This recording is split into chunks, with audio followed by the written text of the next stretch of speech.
a centrally rotating insulation to provide flexibility in a small footprint.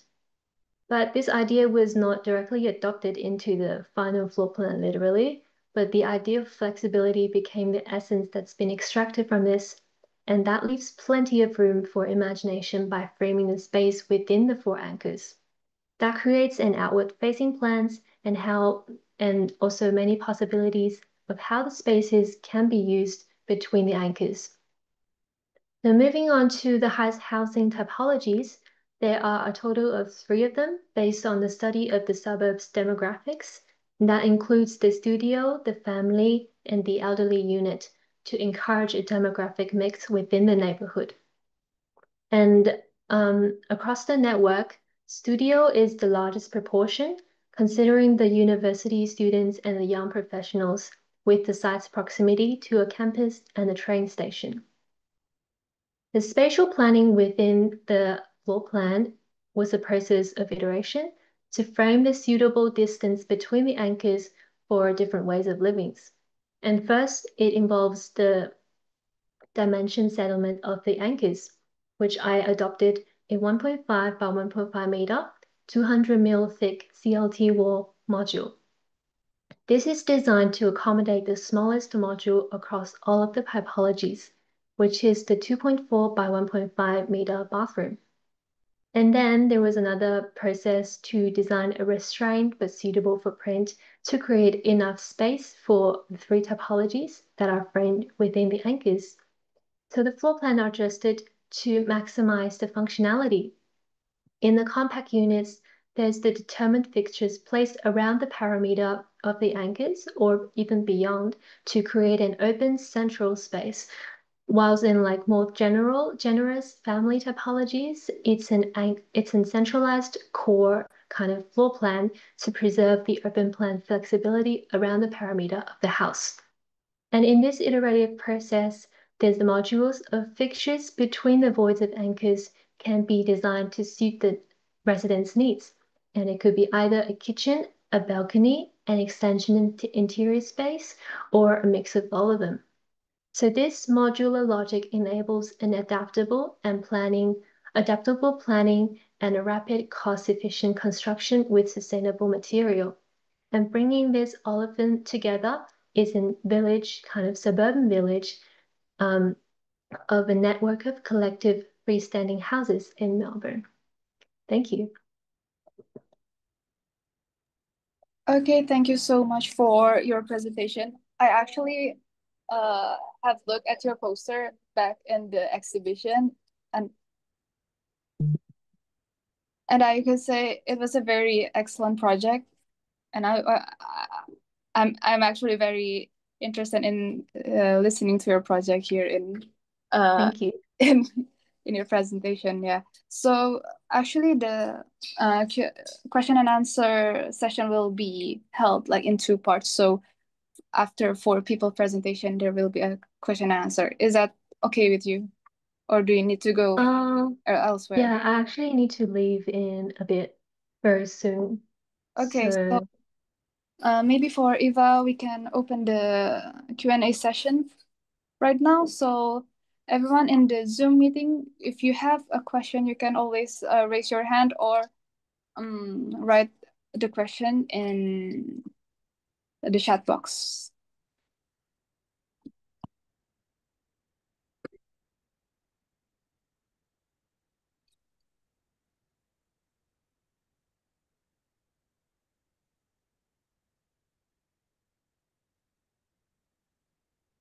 Okay, it seems that you have explained it quite thoroughly. Like, it's perfect. So there's no other thank you. question.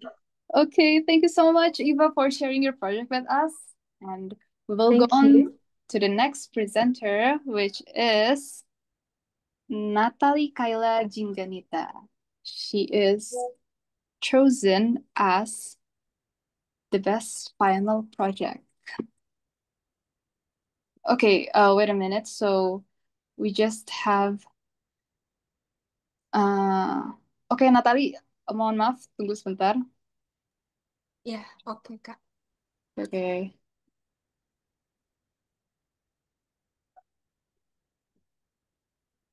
Mohon maaf ada kesalahan teknis.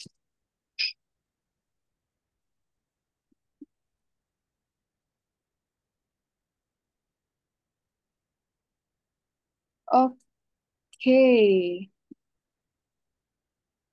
Oke, mungkin udah bisa mulai aja. Silahkan untuk presentasi selanjutnya. Oke, Silahkan dimulai. aku izin share PPT-nya ya. Oke. Oke,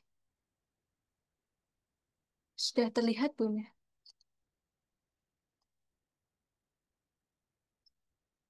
Sudah terlihat. Sudah. Sudah. Oke. Oke, selamat siang Bapak dan Ibu dosen serta teman-teman dan panitia. Perkenalkan lagi nama saya Natali Paila Jinganita. Sebelum presentasi, saya ingin mengucapkan terima kasih banyak untuk kesempatan yang telah diberikan bagi saya untuk menceritakan proses saya dalam mengerjakan tugas akhir saya dengan judul Beranda TikTok, Ruang Kolaborasi Kreatif Digital Kreator dan Penyedia Platform Media Sosial.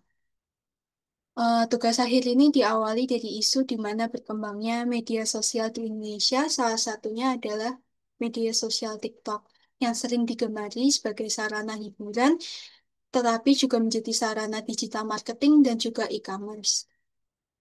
Begitu berkembangnya media sosial di Indonesia juga memperluas karir di dunia digital, salah satunya adalah digital creator.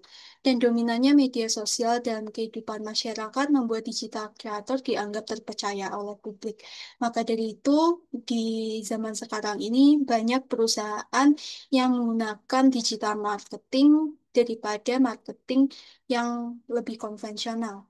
Melihat dari fakta dan data yang ada, bisa kita lihat kalau digital creator di Indonesia ini sangat memiliki potensi dalam perekonomian Indonesia. Tetapi setelah berbincang dengan beberapa digital creator, khususnya yang bermain di media sosial TikTok, mereka mengalami beberapa keluhan seperti kurangnya interaksi dengan TikTok sendiri, terkait dengan fitur-fitur baru, algoritma, serta analisis untuk konten yang mereka buat dan lain sebagainya. Mereka juga mengeluhkan akan kekurangan tempat bagi mereka untuk berkarya, melakukan kegiatan profesional dan diskusi dan kolaborasi antar mereka. Maka dari itu, beranda TikTok ini memiliki visi sebagai perpanjangan dari kantor TikTok Indonesia yang berfokus pada interaksi antara TikTok dan digital creator. Selain itu, beranda TikTok juga menyediakan lingkungan kerja yang layak bagi para digital creator untuk berkarya dan berkolaborasi. Intinya, beranda TikTok ini kemudian akan digunakan oleh digital creator, TikTok Creator Management sebagai perwakilan dari seluruh keseluruhan company TikTok di Indonesia. Kemudian ada Digital Creator Agency serta masyarakat umum atau publik yang sekiranya tertarik dengan dunia digital marketing di media sosial. Untuk perancangannya sendiri, pada saat itu saya memilih persoalan perancangan dua. Yang pertama adalah perwujudan citra media sosial TikTok pada perancangan brand TikTok. Yang kemudian diselesaikan dengan konsep perancangan playful and dynamic architecture lewat perancangan massa bangunan yang lebih unik, tidak simetris, penggunaan warna-warna yang vibrant seperti warna khas TikTok, kemudian penggunaan layar LED fasad dan unsur-unsur interaktif lainnya.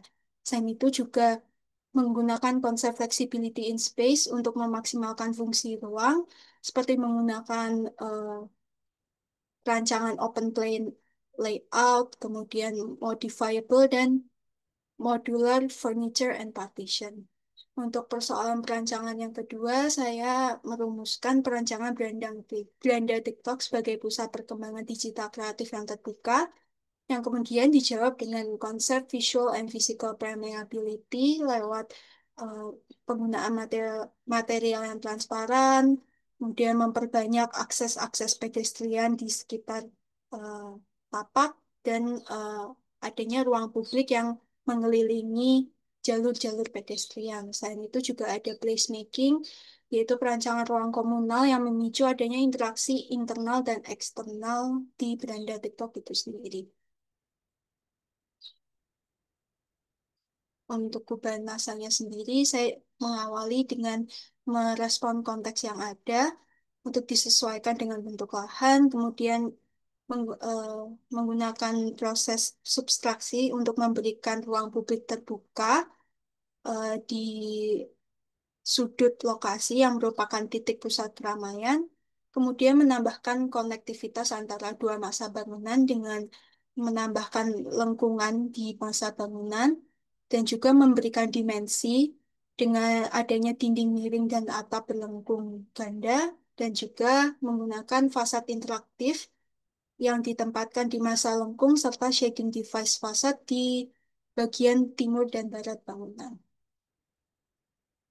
Untuk zoning di masa bangunan ini sendiri, dari 1 sampai lantai 3 itu merupakan zona publik di mana masyarakat publik bisa mengakses beranda TikTok ini untuk em, meningkatkan interaksi antara publik dengan digital creator itu sendiri dengan program ruang seperti komersial, kemudian ada auditorium, classroom, dan lainnya. Sedangkan di lantai 4 itu dikhususkan untuk zona digital creator di mana mereka bisa berkarya lewat flexible creative studio, kemudian ada production room, dan ada juga co-working space untuk mendukung kolaborasi dan diskusi mereka.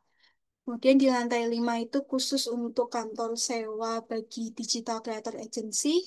Di lantai 6 itu untuk fungsi ruang komunal yang lebih besar lagi, khususnya untuk meningkatkan interaksi antara TikTok dan juga digital kreatornya.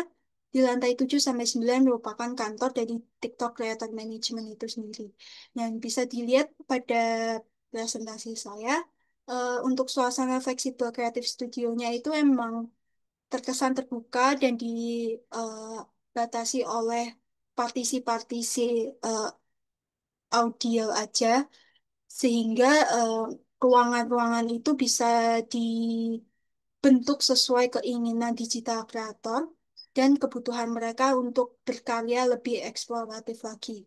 Begitu juga untuk private office di kantor TikToknya itu sendiri juga sangat modular dan fleksibel, menggunakan modular dan modifiable furniture dan juga dinding kaca yang bisa dibuka tutup.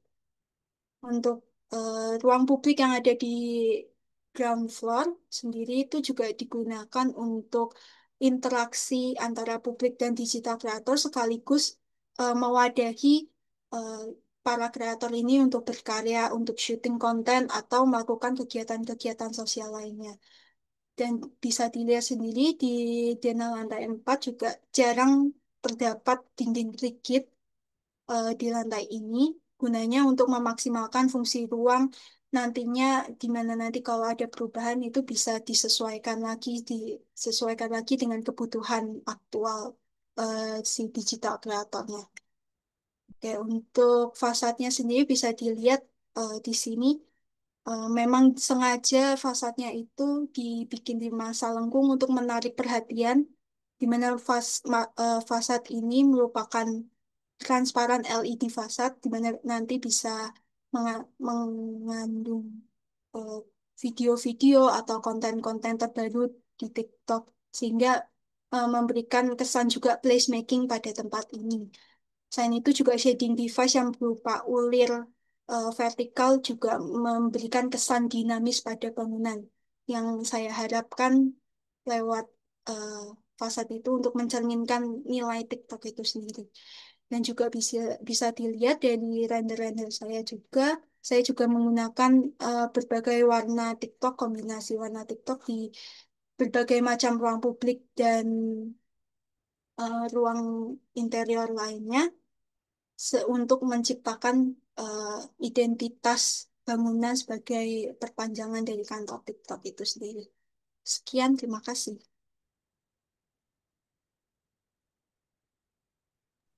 Baik, terima kasih banyak atas presentasinya. Wah, ini kalau gedungnya jadi nanti saya gak berhenti doom scrolling ini TikToknya ya. Keren banget karyanya. Oke, makasih banget ya presentasinya. Ya, terima Oh, kasih. yuk. Nah, kita sekarang lanjut ke presenter yang ketiga dari S2 Arsitektur ITB, yaitu Aisyah Faudina Ervianti. Apakah sudah siap?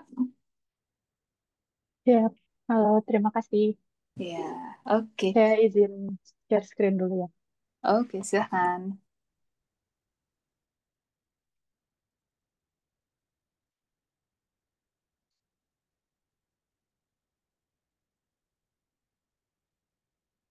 Ini apa terlihat? Terlihat, terlihat. Oke, baik. Terima kasih eh, atas kesempatannya untuk bisa sharing tesis saya ini. Hmm, saya mulai aja langsung ya. Pertama, saya mau tanya dulu juga ke yang lain. Bagaimana pandangan kalian jika pelabuhan itu tidak hanya menjadi tempat untuk bongkar muat ikan, tapi juga bisa menjadi ruang bagi masyarakat sekitarnya?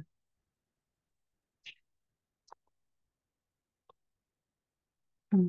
Jadi di Karangantu Eh, ini adalah area pesisir di Kota Serang, Provinsi Banten, di mana tempat ini itu memiliki pelabuhan dengan peran yang sangat penting dengan tingginya hasil tangkapan ikan, tempat juga di mana masyarakat pesisir itu tinggal. Nah, tetapi di Karangasem sendiri ini tuh masih menghadapi banyaknya masalah, seperti kurangnya kualitas ruang publik, lalu juga ketergantungan komunitas perikanan pada hasil tangkapan laut, serta kurangnya kualitas dari fasilitas pelabuhan yang menyebabkan kurangnya produktivitas. Sehingga juga ada tantangan mengenai aspek lingkungannya. Oleh karena itu, tesis ini bertujuan untuk memberikan ruang bagi kegiatan perikanan maupun kegiatan non-perikanan, serta mendukung produktivitas kegiatan perikanan, eh, lalu juga untuk membangun keterhubungan antara manusia dengan lingkungan alam sekitarnya.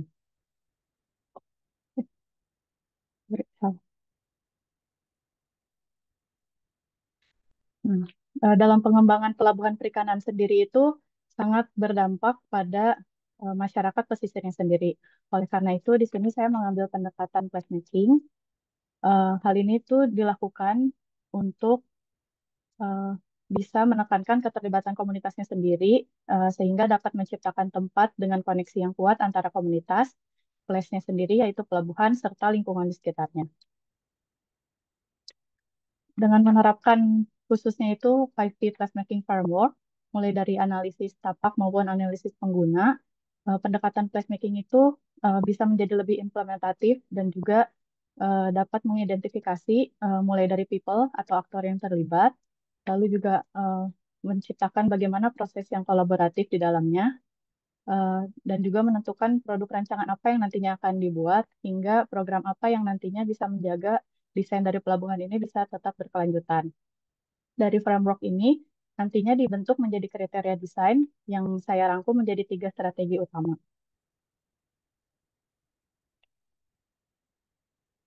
Yang pertama itu ada resilient and community oriented, di mana pelabuhan ini dirancang menjadi ruang publik yang inklusif, mencerminkan identitas lokal, khususnya di sini dari bentuk bangunan sendiri mengambil bentuk bangunan rumah Bugis yang merupakan suku atau eh, banyaknya mayoritas yang ada di area Karangan itu sendiri. Lalu juga melibatkan komunitas dalam proses pembangunannya, mulai dari awal pembangunan hingga eh, dijalankan, sehingga mereka nantinya juga bisa aktif dalam merawat dengan sense of belonging yang sudah dibentuk sejak awal. Lalu untuk strategi yang kedua itu mengenai sustainable productivity, di sini dengan menyesuaikan jarak antara fasilitas dari fasilitas yang existing itu direlokasi kembali posisi bangunannya agar pelabuhan itu bisa menjadi lebih efektif dan efisien untuk mendorong kesejahteraan komunitas khususnya bagi para nelayan. Lalu strategi yang ketiga itu preserve natural environment, di mana dengan kuatnya ikatan pelabuhan dengan alam sekitarnya ini, integrasi dengan bangunan itu bisa menjadikan terbentuknya ruang-ruang yang alami dengan masyarakat, sekaligus meningkatkan rasa menjaga yang dibentuk untuk masyarakat atau komunitas penggunanya sendiri. Jadi mulai dari koneksi bangunan dengan area hijau, lalu juga adanya resapan air hijau tambahan, serta ruang-ruang hijau yang terbentuk untuk aktivitas di dalamnya, serta terdapat tanaman-tanaman yang cocok untuk area pesisir maupun edible plants yang bisa ditanam bersama oleh masyarakat. Nah, lalu dengan proses dinamis yang ada juga dalam placemaking serta adanya tantangan di site ini, yaitu adanya pendangkalan sungai, sehingga terdapat rencana normalisasi untuk sungainya tersebut itu mengganggu aktivitas. Oleh karena itu, pembangunannya sendiri saya bagi menjadi 3 tahap.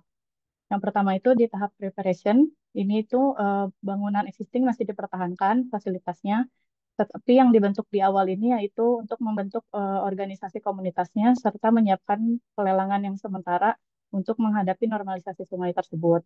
Di tahap ini, workshop-workshop sebagai program itu disiapkan untuk komunitas perikanan bisa beradaptasi pada pembangunan yang akan dilakukan di tahap selanjutnya. Lalu tahap selanjutnya itu tahap development, dimulai dari pembangunan area istirahat nelayan, lalu juga relokasi aktivitas perikanan yang utama itu dipindahkan ke area temporer, serta pengembangan zona keberangkatan dan juga zona tambat labu atau aktivitas utama tersebut dilakukan. Nah, di tahap ini programnya itu diperluas tidak hanya untuk nelayan atau komunitas perikanan, tetapi juga untuk masyarakat Karangantunya sendiri dan komunitas yang hobi yang ada di sekitar eh, site-nya. Lalu di tahap akhir itu setelah fasilitas utama perikanan untuk kegiatan perikanan tangkap, tambat dan labu itu sudah mulai berjalan normal kembali, baru setelah itu area rekreasi dan wisata dikembangkan. Dengan keterlibatan seluruh komunitas ini diharapkan rutinitas bisa dilakukan di setiap ruang yang nantinya dibentuk, serta untuk mendorong komunitas agar bisa menjaga dan juga memelihara pelabuhan ini ke depannya. Nah, dengan pendekatan placemaking yang dilakukan, desain pelabuhan Karangantu ini bisa membuktikan bahwa arsitektur juga dapat merespon perubahan sosial dengan menciptakan ruang-ruang yang tumbuh bersama dengan komunitasnya, baik yang secara produktif, inklusif, sekaligus selaras dengan lingkungan di sekitarnya. Lalu juga terdapat sistem pengaturan waktu penggunaan di pelabuhan ini, sehingga pelabuhannya itu nantinya bisa menjadi lebih efektif, efisien bagi seluruh komunitas yang menggunakannya. Kurang lebih sekian paparan dari saya. Terima kasih. Saya Aisyah Faudina. Baik, terima kasih banyak atas presentasinya.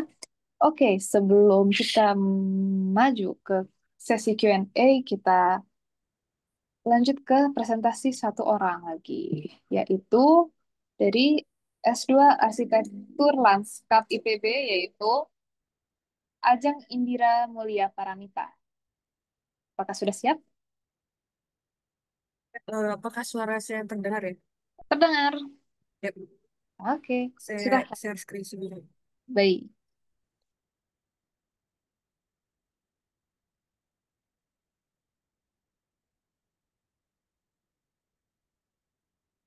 Ya, ya. Selamat siang Bapak Ibu dan rekan-rekan yang telah hadir pada sesi ini. Pada kesempatan ini saya ingin menunjukkan kepada Bapak Ibu sekalian bahwa entitas perkotaan itu sebetulnya dapat dibaca sebagai geografi hidup, tidak hanya perkotaan biasa, yaitu sebuah ruang yang menyimpan lapisan-lapisan waktu untuk serta makna sosial. Izinkan saya, Ajeng Indira Mulia Paramita, untuk menceritakan sedikit hasil karya tesis saya ini. Nah, dalam tesis perancangan ini ya, saya mengangkat kota gede yang berada di Jakarta sebagai studi kasus perancangan yang melibatkan teori yang dibutuhkan oleh Collins, yaitu landscape geography sebagai pendekatan perancangan saya. Nah, secara historis, kota gede itu merupakan titik awal berdirinya kerajaan Mataram Islam yang kemudian terpecah menjadi dua kesultanan besar, yaitu Kesultanan Yogyakarta dan Kesultanan Surakarta. Kawasan ini sendiri merupakan jejak sejarah yang sangat kaya. Namun saat ini dia kondisinya terancam oleh urbanisasi, sehingga rentan dengan perubahan dan hilang. Kemudian kota gede sendiri mengalami perubahan lanskap yang dinamis dari bentuk spasial awal berupa hutan mentao. Kita bisa lihat di eksplodasinya. Jadi di paling bawah ini dia awalnya adalah bentuknya hutan mentao, kemudian dia berkembang menjadi kota kerajaan Mataram Islam, kemudian berubah lagi dia menjadi era kolonial hingga bentuk saat ini yang sudah sangat padat ini. Nah, karena peningkatan kepadatan ini itu yang menyebabkan warisan budaya baik fisik maupun non fisik rentan hilang. Nah, tujuan dari desain ini adalah yaitu memperkuat warisan struktur spasial kota, melestarikan warisan budaya, dan memberikan manfaat ekonomi bagi masyarakat lokal. Beberapa strategi perancangan yang saya usulkan ya untuk mengembangkan heritage trail ini ya, di mana landscape geografi berperan dalam menemukan elemen-elemen landscape yang direproduksi masa kini. Nah, berikut adalah visualisasi, sebetulnya beberapa visualisasi dari eh, biografi Kota Gede sendiri yang digambarkan dalam ilustrasi sebagai berikut. Nah, untuk konsep utamanya sendiri, eh, ada lima strategi yang saya usulkan dengan konsep utama desain yaitu mengintegrasikan elemen lanskap arsitektur untuk merekonstruksi situs bersejarah seperti menggunakan rain garden, vegetasi filosofis, serta material lanskap yang otentik sesuai dengan periode asalnya. Selain itu, eh, ada pendekatan microforest pada ruang hijau kota yang digunakan untuk merekonstruksi periode hutan kota yang saat ini tidak digunakan sama sekali. Nah, selain rekonstruksi hutan kota, ada juga trail tematik antara Islam dan kolonial Belanda itu ya, serta penggunaan sistem transportasi yang ramah lingkungan seperti shuttle wisata dan pedestrianisasi yang diterapkan untuk menjaga atmosfer historis kota pusaka Kota Gede. Nah, berikut adalah master plan heritage trail yang mencakup 29 titik penting yang mempresentasikan jejak sejarah Kota Gede. Trail ini itu sebenarnya dibagi menjadi zona tematik antara Islam dan Mohon maaf kolonial Kak, suaranya agak ngecil ya. di salah satu. Bagaimana? Suaranya agak ngecil tadi, hampir tidak terdengar. Kalau sekarang apa sudah terdengar? Oh, masih kecil. Oh, Tadi padahal udah aman sih sebenarnya. mungkin karena apakah sudah terdengar? Eh, untuk peserta di sini apakah terdengar? Takutnya malah di device saya yang kacau ini. Kecil, Bu. Kecil ya? Kecil suaranya. Oke.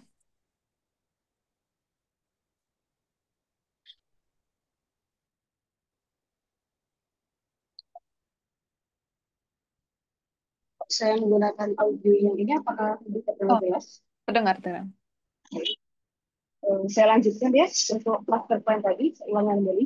Untuk master plan-nya sendiri dirancang untuk mencakup 29 titik penting yang merepresentasikan sejak sejarah Kota Gede. Trail ini itu dibagi menjadi zona tematik Hadap Islam dan kolonial Belanda sebagai tematik utama yang saling menghubungkan koridor hijau dan ruang publik. Eh, Barusan bilang ya.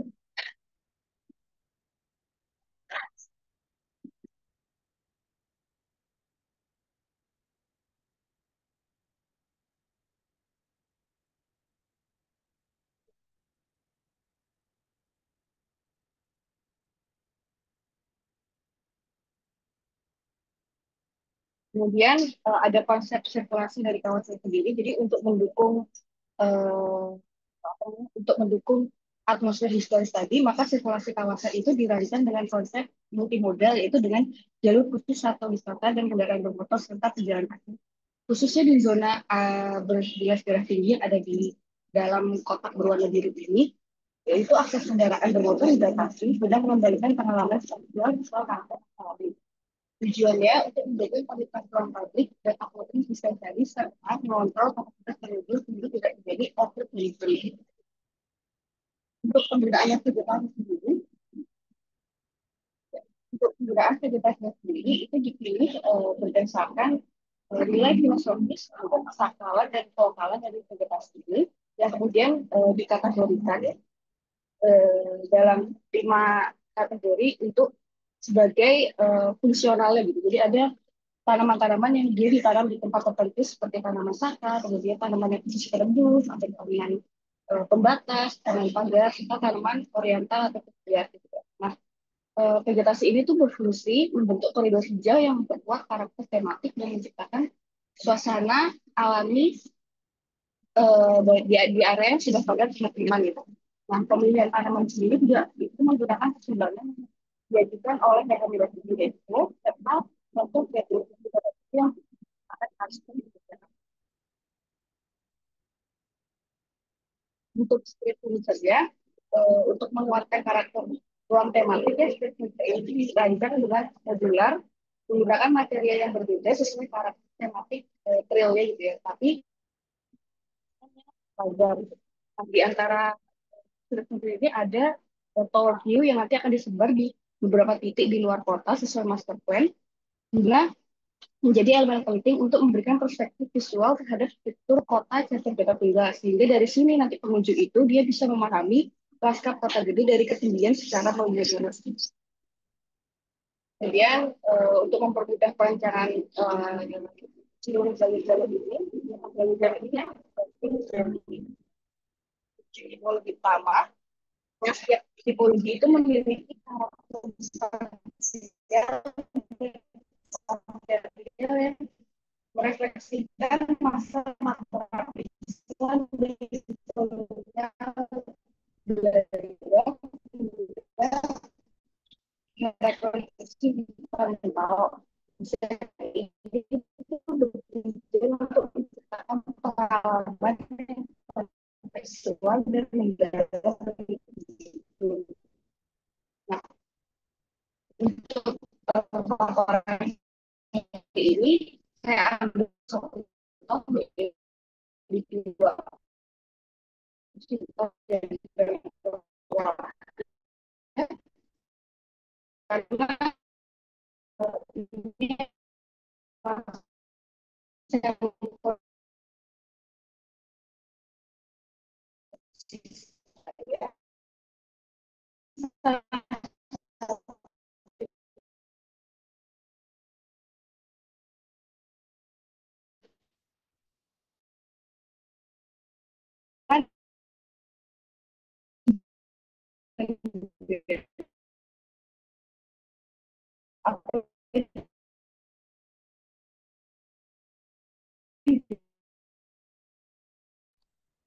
Kak, durasinya 2 menit lagi ya.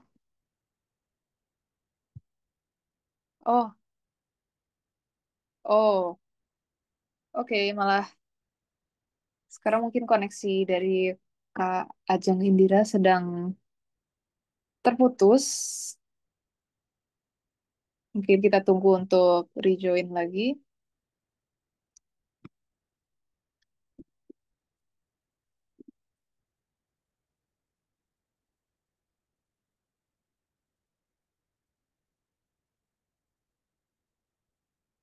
Nah, hadirin dan rekan-rekan semua, jika ada pertanyaan boleh mulai dipersiapkan dan mulai ditulis di kolom chat ya.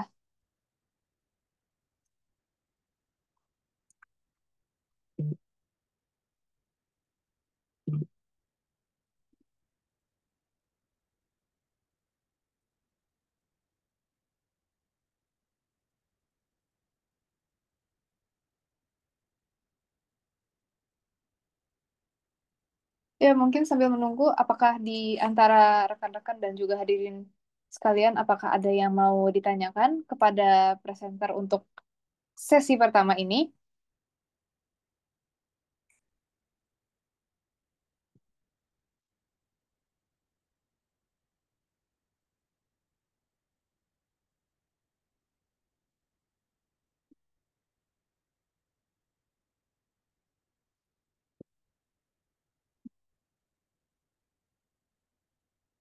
Oke, mungkin jika tidak atau mungkin belum ada pertanyaan yang terpikir, kita bisa lanjut ke presenter selanjutnya, yaitu dari S2 Rancang Kota ITB, Putri Rania.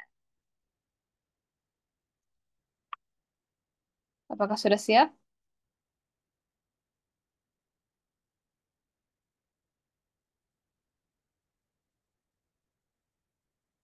Oke, halo.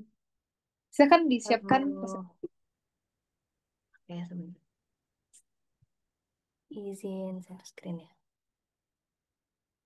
Sebentar.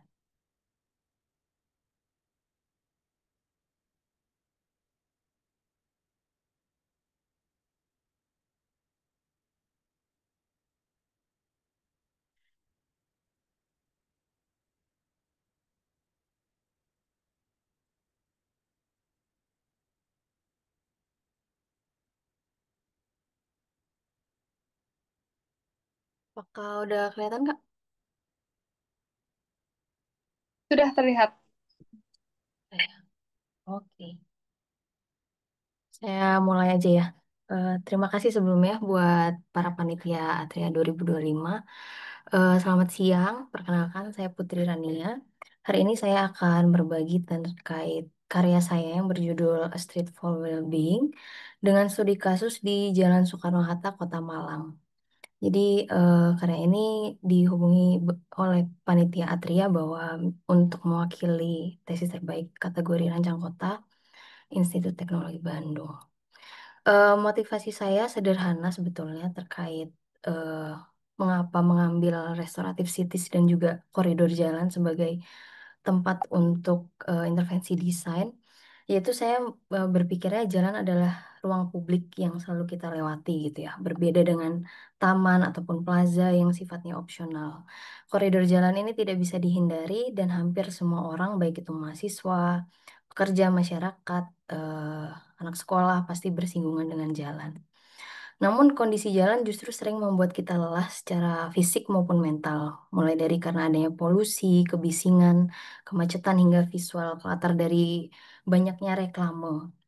Adapun saya mengkurasi beberapa penelitian ataupun fakta gitu terkait koridor jalan, mulai dari jalan itu biasanya 20 hingga 30%-nya dari luas kota, ini menurut UN Habitat, dan juga bisa meningkatkan aktivitas fisik seseorang hingga 161% apabila koridor jalan itu ramah bagi pejalan kaki. Lalu bisa menurunkan hormon stres juga 20% bila dilengkapi oleh elemen hijau. Jadi desain jalan ini punya dampak yang nyata terhadap kesehatan psikologis penggunanya gitu ya. Dari situ saya menggunakan pendekatan restoratif cities. Konsep ini itu menekankan bagaimana ruang kota itu bisa memberi efek pemulihan atau restoration bagi penggunanya, yang mana memadukan beberapa isu besar seperti urbanization, yaitu sosial kependudukan, lalu secara human mental health well-being-nya, inklusivitas, dan juga the built environment atau adaptasi iklimnya. Di mana tiga konsep utama ini membentuk suatu teori gitu ya, restoratif environment namanya. Nah, pendekatan perancangan yang saya gunakan ini sebenarnya bersifat fragmental gitu ya. Fokusnya bukan hanya menjadikan jalan atau koridor jalan itu sebagai ruang mobilitas atau aksesibilitas, tapi juga sebagai ruang publik yang juga bisa mendukung well-being seseorang atau penggunanya ketika melewati koridor jalan tersebut, sehingga bisa memberikan rasa tenang dan bisa memenuhi kebutuhan masyarakat sehari-hari. Lalu untuk saya bisa mencapai intervensi desain itu pun saya juga melakukan eksplorasi dulu di identifikasi awal, di mana eksplorasi user perception ini saya merasa sangat penting karena restoratif ini juga berhubungan kepada setiap individu gitu ya. Sehingga saya melakukan open-ended questionnaire untuk menentukan koridor mana yang perlu diintervensi dan juga motivasi yang bisa menyangkut ke elemen perancangan nantinya. Jadi berdasarkan identifikasi awal dan hasil dari user perception, di mana saya menggali lebih dalam dan salah satu pertanyaannya itu jalan mana yang di Malang yang membuat Anda itu merasa jenuh. Hasilnya adalah Jalan Soekarno-Hatta, menjadi jawaban terbanyak. Saya lebih dari 30 responden dari total 150 itu menyebutkan Jalan Soekarno-Hatta. Maka dari itu merupakan background mengapa saya intervensi desain di Jalan Soekarno-Hatta. Dan penyebabnya antara lain itu sirkulasinya buruk, lalu kebisingan, vegetasinya kurang, hingga wajah jalannya itu yang kurang rapi atau semrawut gitu ya. Nah, eh, pengguna ini juga, responden ini juga memberikan satu jawaban terkait koridor jalan mana yang di Kota Malang yang justru menurunkan efek kejenuhan gitu. Salah satunya adalah Jalan Ijen. Lalu kira-kira kenapa kok pengguna ini menjawab rata-rata Jalan Ijen itu menurunkan tingkat kejenuhan, tidak menimbulkan stres gitu ya. Kenapa mereka itu rata-rata menjawab karena Jalan Ijen itu memberikan keteduhan, hijau, rapi, dan bisa menghadirkan suasana yang lebih harmonis dan ambience-nya itu lebih enak dan sejuk gitu. Sehingga dari analisis ini dan hasil eksplorasi ini itu bisa terlihat jelas bahwa desain secara fisik itu dan desain jalan itu bukan sekedar cuman physically appearance, tapi juga bisa memberikan efek terhadap psikologis penggunanya gitu. Faktor-faktor seperti ambience pun, sense of belonging, dan juga kehadiran lanskap vegetasi itu memiliki peran besar terhadap perasaan ataupun mental well-being penggunanya gitu. Adapun kalau berdasarkan kita lihat dari kawasan Soekarno-Hatta itu luasnya itu sekitar 15,3 hektar yang saya delineasi perancangannya. Di mana memang full Jalan Soekarno-Hatta itu full komersial dan juga titik simpul utama untuk ke beberapa kawasan. Sehingga dari beberapa elemen sintesa prinsip dan juga elemen ini dan juga hasil scoring dari tiap-tiap segmen yang ada di koridor Jalan Soekarno-Hatta itu saya buat ke skema perancangan. Skema perancangannya ini dimulai dari teori dan juga kuesioner, lalu menghasilkan desain prinsip dan desain strategi, lalu memunculkan visi misi dan juga hasil simulasi perancangan. Masuk ke arahan perancangan dari teori dan juga hasil eksplorasi tadi, saya bring up gitu ya arahan perancangannya yaitu urban calm atau designing streets for well-being, di mana ini bertujuan untuk memang merancang koridor Jalan Soekarno-Hatta sebagai ruang publik yang terhubung, inklusif, aman, nyaman, berkelanjutan, dan juga berkarakter.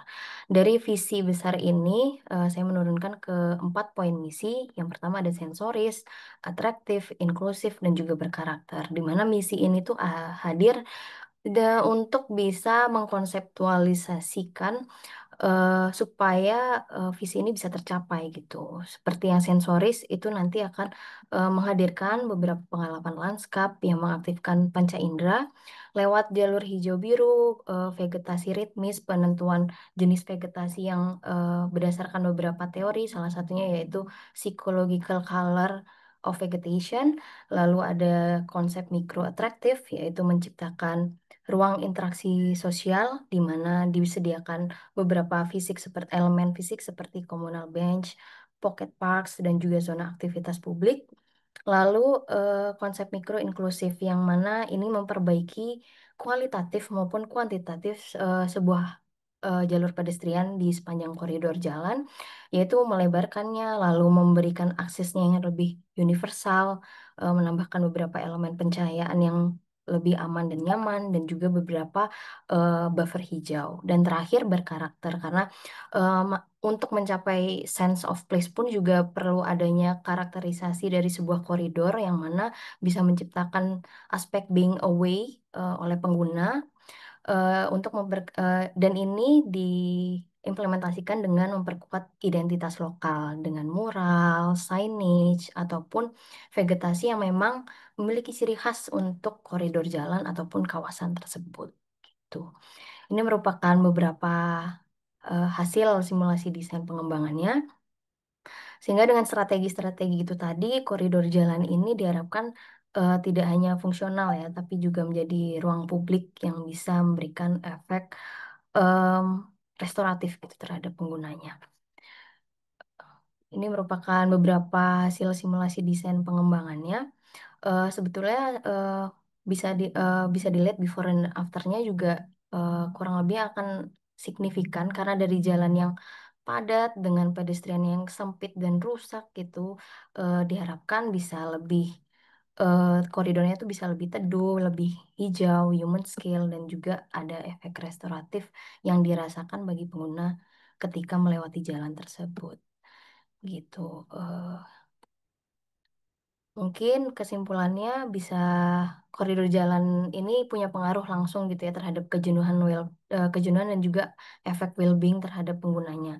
Sehingga pendekatan kualitatif karena restoratif ini bisa dibilang pendekatan kualitatif dan berbasis user perception banget gitu karena secara individu itu memiliki subjektivitas masing-masing terkait bagaimana sih tingkat kejenuhan yang dirasakan itu sebetulnya memberikan bukti bahwa sebuah desain kota maupun desain kawasan itu juga harus melihat dari kacamata psikologis penggunanya, bukan hanya aspek secara fisikal aja gitu. Jadi 4 strategi desain yang saya eh, terapkan tersebut mungkin bisa menjadi prototype untuk urban calming di mana sebuah street ataupun kawasan for well-being.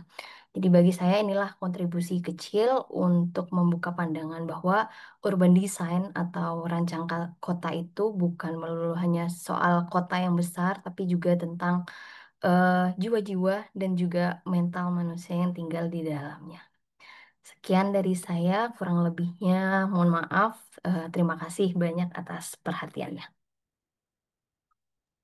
Baik, terima kasih banyak Kak Rania atas presentasinya.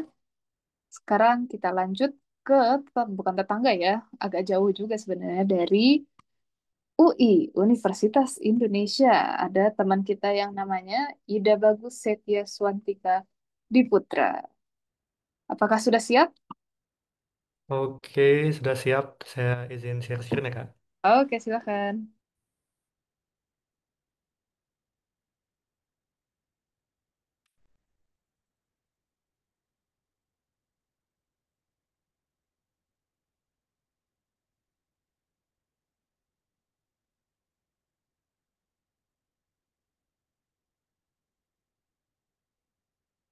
Apa sudah terlihat ya? Terlihat, terlihat. Oh baik, selamat siang rekan-rekan semua. Terima kasih atas undangannya. Jadi pada kesempatan kali ini saya akan sharing terkait dengan tesis saya yang berjudul Object in Action. Eh, jadi tesis ini sebenarnya didasari pada refleksi terkait relasi subjek dan objek dalam arsitektur, di mana biasanya kita sebagai arsitek itu menciptakan bangunan sebagai objek dalam sudut pandang spektator, jadi kurang membayangkan bagaimana inhabitasinya. Pada relasi subjek objek sendiri, biasanya objek diposisikan pada posisi pasifnya berdasarkan bagaimana kita merasakannya, bagaimana kita menggunakan objeknya.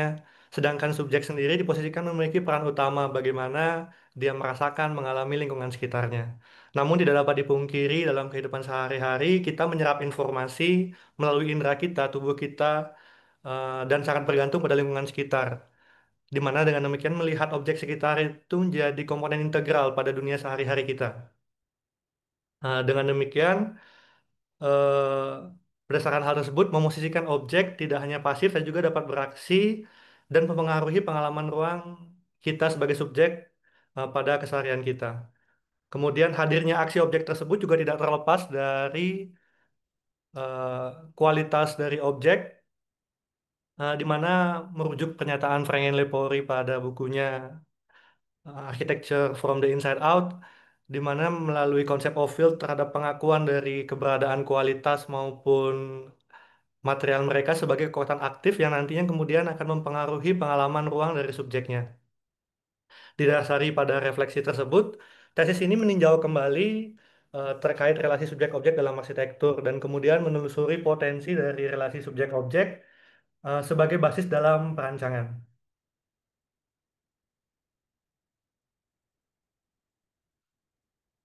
Lalu pada relasi subjek-subjek ini, pada penelusuran ini dilakukan eh, mempertanyakan sebenarnya bagaimana akhirnya objek dapat beraksi dan berpengaruh terhadap pengalaman subjeknya dan juga melihat bagaimana objek dapat berinteraksi maupun berkomunikasi satu dan lainnya.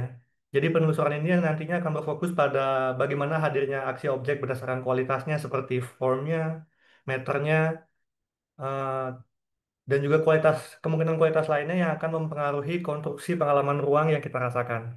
Jadi tujuan tesis ini yaitu mengeksplorasi metode perancangan berbasis relasi subjek-subjek melalui investigasi mekanisme aksi objek dalam pengalaman ruang.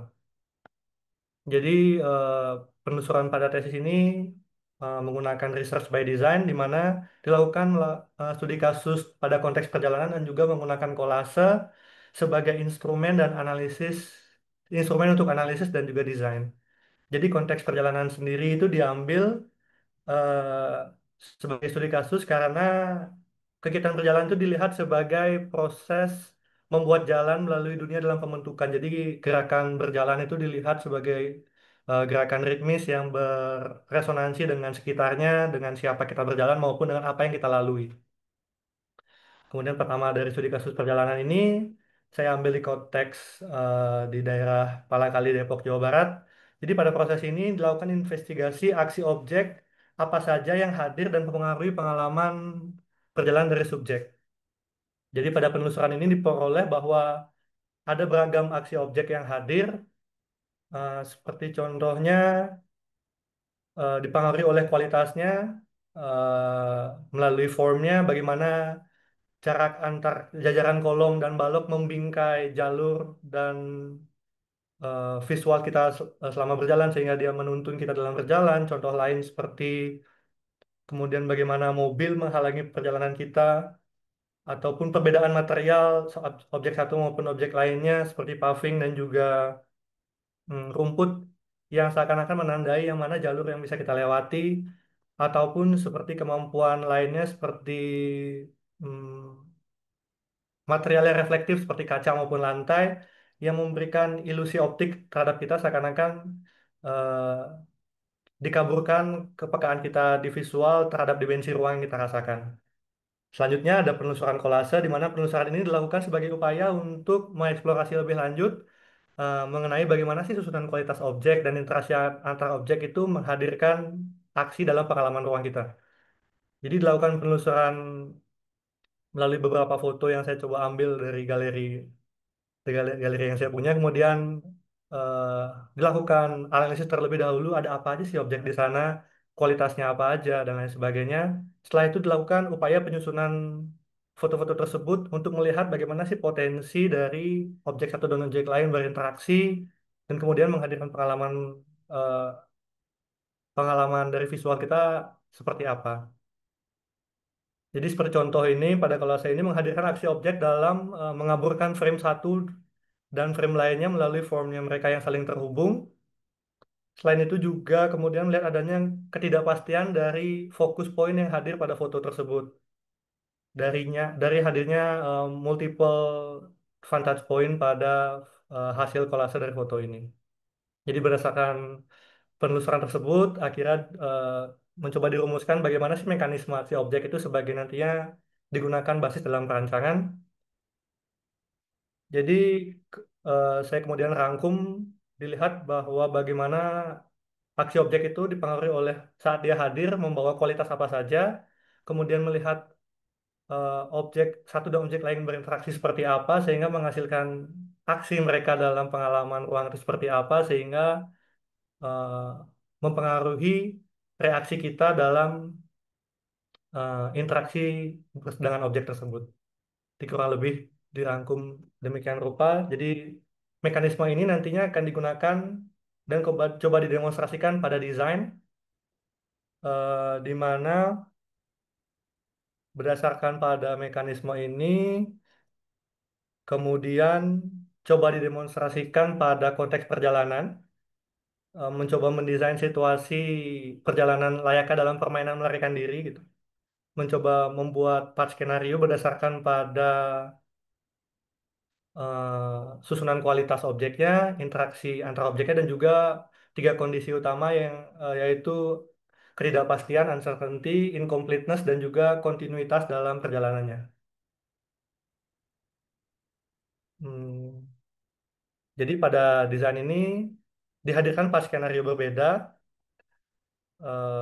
berdasarkan pada aksi-aksi objek yang dihadirkan tiap-tiap skenarionya. Seperti contoh skenario satu, bagaimana perjalanan dibuat seakan berfokus menekankan pada ketidakpastian, menghadirkan aksi objek yang mendisorientasi perjalanan dengan susunan objek yang sangat beragam, mengaburkan arah dan tujuan perjalanannya. Kemudian di skenario 2 menghadirkan situasi kontinuitas, di mana seakan-akan perjalanan yang dihadirkan itu menerus dan tanpa ujung. Kemudian skenario 3 memberikan ruang pada menghadirkan kondisi incomplete di mana memberikan ruang subjeknya untuk berinteraksi dengan objek, menyesuaikan jalur mereka sehingga dapat dilalui.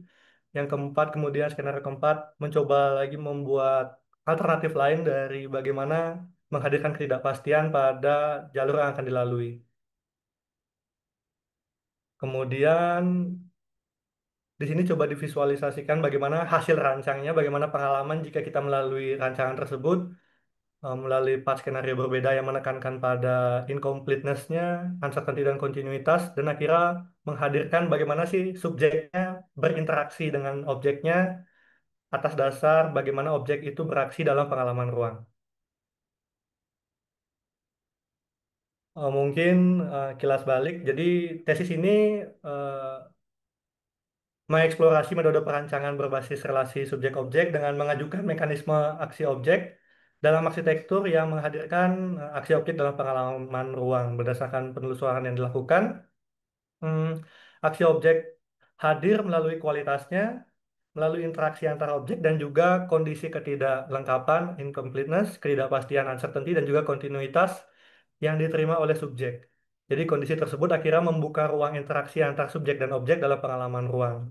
Jadi melalui mekanisme ini, tesis ini menggagas sudut pandang alternatif, yaitu relasi subjek-objek sebagai basis dalam proses perancangan, di mana pada tesis ini tuh objek diposisikan tidak hanya sebagai latar belakang, tetapi juga aktor yang dapat beraksi di dalam teater kehidupan manusia. Jadi studi ini mengajak untuk melihat kembali dan mereposisi relasi subjek-objek dalam arsitektur, dan kemudian saya coba tarik keluar dan coba kaitkan dengan tema besar eh, Designing for Uncertainty. Jadi jika selama ini dalam menghadirkan rancangan atau bangunan kita mengkondisikan dan membayangkan bagaimana kondisi komplit atau keterselesaian dari rancangan kita. Kemudian dengan relasi subjek ini mulai bagaimana mempertimbangkan akan kondisi ketidakselesaiannya atau incompleteness-nya yang kemudian membuka ruang yang mengakomodasi ketidakpastian dan juga membuka ruang interaksi antara objek dan subjek, antara arsitektur, bangunan, dan juga subjeknya. Mungkin sekian yang bisa saya sampaikan. Terima kasih. Baik, terima kasih banyak atas presentasinya. Kita lanjut ke rekan kita nih yang benar-benar tetangga nih, teman-teman dari Unpar. Oke, atas nama Dovin Santoso, apakah sudah siap untuk berpresentasikan tesisnya?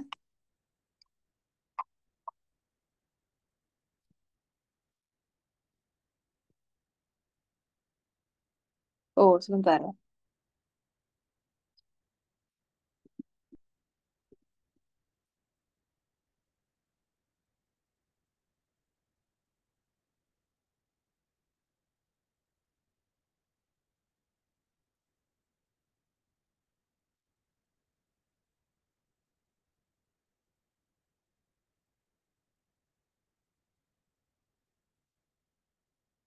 Oke, sambil menunggu mungkin saya buka aja ya sesi tanya jawab.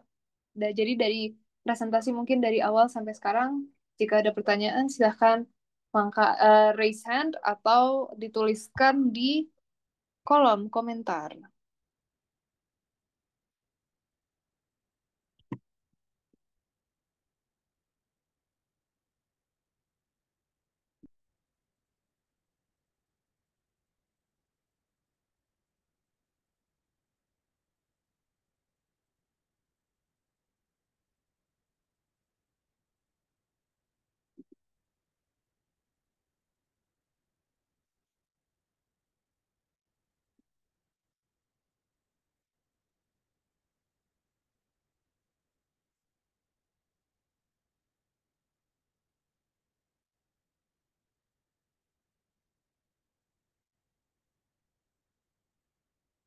Oke, mungkin jika tidak ada pertanyaan, sesi Project Talk Show Atria 2025 berakhir pada sore ini. Saya sebagai moderator, saya sebagai MC, maaf bukan moderator, berterima kasih pada semua presenter dan juga semua hadirin yang telah hadir pada sore hari ini, dari siang sampai sore, atau mungkin ada yang dari pagi, yang telah menghadiri Atria, terutama di openingnya.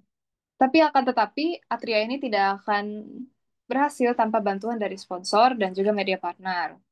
Sponsor yang telah membantu Atria selama ini adalah Asia Pacific, Authorized Distributor for SketchUp, Asahi Mas Flat Glass, PT Pembangunan Perumahan Persero, Avian Brands, Wiji, Debindo, dan Is The Gift. Dan juga media partner, Maeve Magazine, Bandung Connect, Radio Unpar, Radio 8EH, Acara Mahasiswa, The 24 Station Radio Unisba, Lakuna Kota, Radio PRFM Bandung, dan infobandung.com. Tidak lupa sebenarnya Atria ini juga didukung oleh IAI, IALI, IARCI, Aptari, IMAGE, dan juga Imamarka.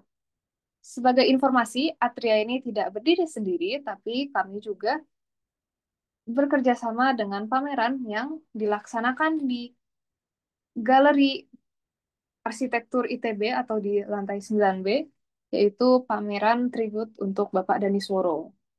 Sekian dari saya, terima kasih. Selamat sore. Tapi sebelum kita bubar, mungkin hadirin sekalian dan juga panitia bisa on cam untuk foto dokumentasi.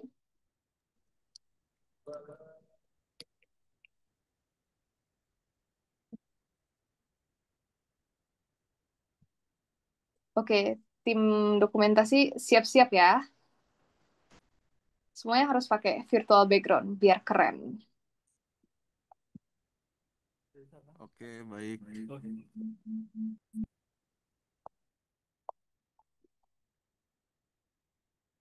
Yang lain apakah masih ada yang mau on cam?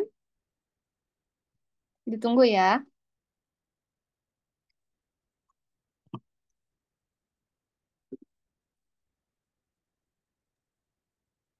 Punten, saya tidak bisa on cam device-nya. Oh, siap. Tidak apa-apa, Ibu.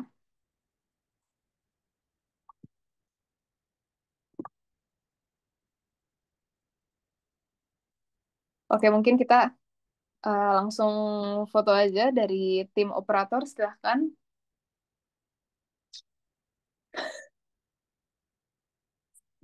Ini screenshot, mohon maaf. Di siapa nih yang screenshot?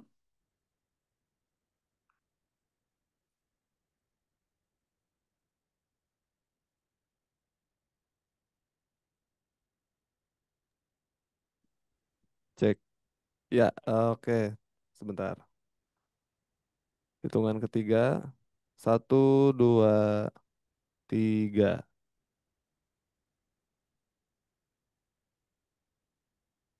Sekali lagi. 1, 2, 3. Oke, gak bebas terakhir, gak bebas. 1, 2, 3. Ore, terima kasih semuanya. Terima kasih banyak semuanya untuk para presenter. Terima kasih banyak atas presentasinya. Semuanya keren-keren banget. Saya amazed banget nih ngelihat presentasinya. Untuk untuk sertifikat mungkin dari pihak panitia nanti akan menghubungi masing-masing dari presenter yang sudah presentasi hari ini. Sekian dari saya. Saya Teresna sebagai MC pada Atria Opening tahun 2025. Izin pamit undur diri. Sampai jumpa. Terima Jangan lupa. kasih. Terima kasih semuanya. Jangan lupa visit pamerannya ya.